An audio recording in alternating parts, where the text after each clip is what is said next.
Did you know that the Tokyo Disney Resort has shops and restaurants themed to DuckTales characters? Now, I love it because it's where I got my start with Disney. In 1988, I started working on DuckTales, and it's where I was able to delve into the history of Disney and learn all about that, and it's why I'm able to do these videos for you. I also want to say thank you for 4,000 subscribers. That's remarkable to me that 4,000 people have seen my videos and liked them enough to hit that subscribe button because they want to see more. And I don't take that lightly. I really appreciate it. And a special thank you to the international subscribers who've taken the time to comment and let me know where you're from. I can't believe that I have the ability to reach around the world with my love of Disney. So I thank you for that. You know, it really is a small world. Now, speaking of small world, before I show you the DuckTales stuff, let me tell you briefly about the Tokyo Disney Resort in Japan. Now, there's two parks. There's Tokyo Disneyland, which opened in 1983, and there's Tokyo DisneySea, which opened in 2001. Some people say Tokyo DisneySea is the most beautiful theme park in the world. It is pretty spectacular, and I want to show you around through some of the many photos that I've taken there over the years. Back in the 1990s, I did 2 Disneyland souvenir books of my photos that showcased the details of the park. And that's why I love the Tokyo Disney Resort so much, is that they never skimp on the details. This is the Huey, Dewey, and Louie Good Time Café. Although it's cute and playful with fun art, this is one of the simplest of the locations that I'm going to show you. And I'll end with the most extravagant. This is a counter service location in Toontown in Tokyo Disneyland. You know, Huey, Dewey, and Louie were not created for DuckTales. This is their debut appearance from October 17th, 1937, when the mischievous little ducks went to live with their Uncle Donald because their father was in the hospital after a firecracker exploded under his chair.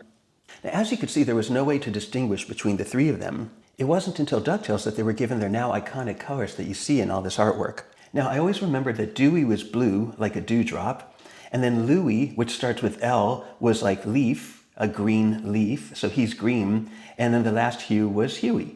The next place is also in Tokyo Disneyland. It's an area called Camp Woodchuck.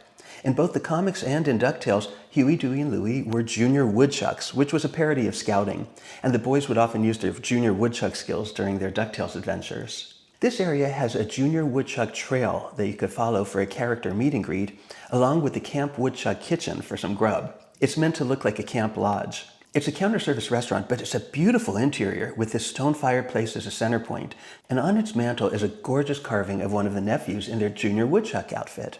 These are the kind of details that I just love to see. Just above the fireplace is this banner from the fictional 1938 Junior Woodchucks Jamboree. The interior of the place is loaded with details like this. In fact, it's enough to almost make one wonder if the duck version of scouting existed in real life. Here's another example of why. This is a felt pendant of Camp Woodchuck. Now, felt pendants like these became very popular in the 1920s and 30s, and they remained popular at least through the 1970s. Boy Scouts and Girl Scouts had them, and they were very popular with colleges and sport teams. And even Disneyland sold a lot of pendants like this one. And the person who gave this to me said she got it as a child in Disneyland in the 1960s. The neckerchief was always a part of the scouting uniform, and the junior woodchucks were no different.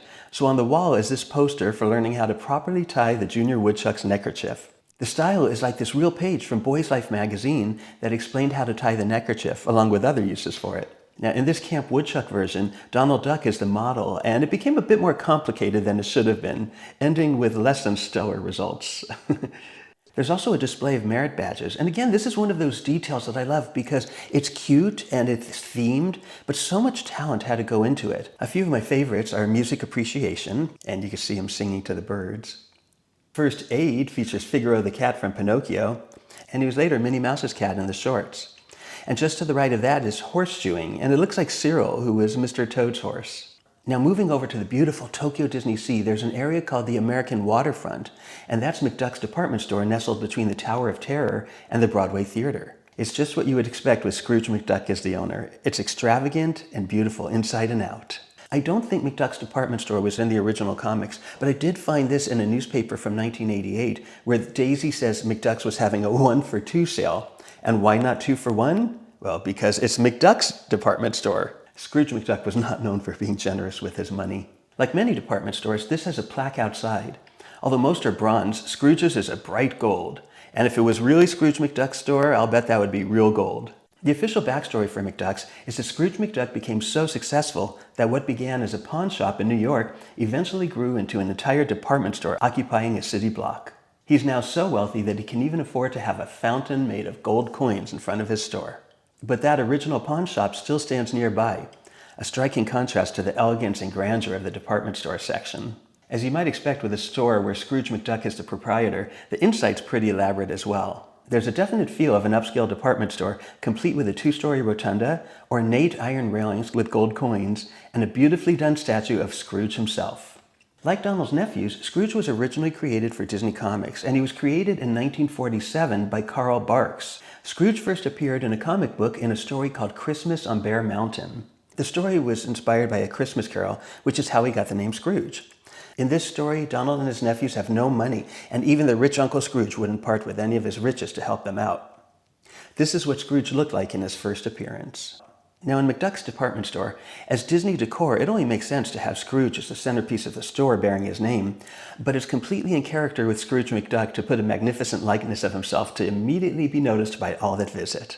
But he wouldn't stop there, and if you look around, you could find pictures and embellishments with his likeness all around the store. Beneath Scrooge is Duffy the Disney Bear and his friend Gelatoni. This shop primarily sells merchandise of Duffy and his friends, and I think in DisneySea, Duffy might even be more popular than Mickey Mouse. Back outside, one time I was visiting during Christmas time and the whole place was decorated for the holidays, and there was some great garland that I just had to take a picture of. The area would look beautiful with Christmas decorations and garland, but they go that extra step creating Scrooge McDuck gold coins for the center. And here's the flip side of the coin, a design Scrooge himself would no doubt approve of. Here's one more shot of McDuck's that I wanted to share just to show you that it's just as beautiful at night as it is in the day. Inside the Mediterranean harbor area is the Villa Donaldo shop, which has a wonderful storyline, and it ends with a gorgeous mural featuring the duck characters from Disney Comics and TV, including DuckTales. With this shop taking place in Italy, the theme is a playful telling of the story of Romeo and Juliet. Here, in the style of an Italian Renaissance marble sculpture, Donald poses as Romeo, professing his love to Juliet, as in the famous balcony scene. And if you look up, Juliet is indeed seen on the balcony in a beautiful painting. And you see that little Cupid there? There's one of Huey, Dewey, and Louie, each one with its own personality. As you can see, this shop has many styles of artwork, and in this one it depicts the next part of the story, just like in Romeo and Juliet, with Donald and Daisy getting married. This grand mural portrays the conclusion of the story, and it's great because it has the duck characters, not just from Disney Comics, but it has DuckTales' original characters as well, like Launchpad and Webby. You'll probably notice a lot of the characters that are seen here. It even has Ludwig von Drake, who wasn't created for the comics or DuckTales, but for Walt Disney's Wonderful World of Color television series. Unlike Shakespeare's tragic ending in Romeo and Juliet, this playful mural has a different ending, with both families coming together in harmony. Even if, ironically, it's Donald who's causing a little trouble. Like I said earlier, I've always loved the details of the Disney resorts, so I think you could see why I love the Tokyo Disney resorts so much.